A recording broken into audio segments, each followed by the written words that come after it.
আসসালামু আলাইকুম বন্ধুরা, সবাই কেমন আছেন? আশা করি সবাই ভালো আছেন। আলহামদুলিল্লাহ, আমিও ভালো আছি। তো বন্ধুরা, চলে এলাম আজকে আপনাদের সামনে নতুন এক ভিডিও নিয়ে। তো চলুন বন্ধুরা, আজকে রান্না করতে করতে আমরা কিছু গল্প করি। আর আজকে গল্প করব শান্ত ভাইয়া এবং তুলি আপুকে নিয়ে।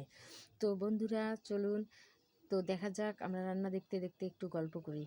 তো বন্ধুরা, আমি যে গল্প করতে চাচ্ছি সেটা হলো শান্ত ভাইয়া এবং তুলি আপু। তাদের ভিডিও আমি অনেক দিন থেকে তাদের ভিডিও দেখি, শুরু থেকে।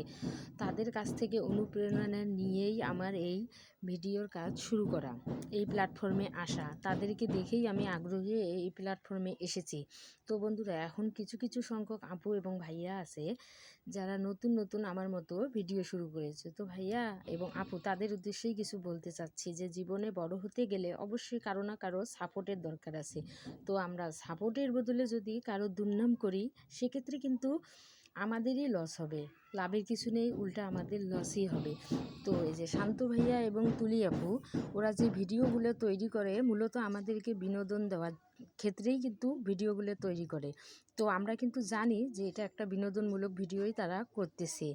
যেমন তারা একটি ভিডিও তৈরি করেছিল তাদের বিবাহ বার্ষিকী উপলক্ষে। সেখানে তার শান্ত ভাইয়া তুলিপুকে একটু মজার মজার ছলে একটু সালাম করতে গেছিলো। তো এটা হলে আমরা সিনেমাতেও দেখে থাকি, ওনারা হয়তো সেরকম একটু কিছু একটা করতে চাইছিল। সেটা নিয়েও কয়েকজন ভাইয়া এবং বন্ধুরা অনেক রকম বাজে বাজে কমেন্ট করেছেন। তো বন্ধুরা, তোমাদেরকেই বলতে চাচ্ছি, তো তোমরাও তো ভিডিওটা ওইভাবেই তৈরি করেছো যে আসলে যেন তোমরা ভাইরাল হও।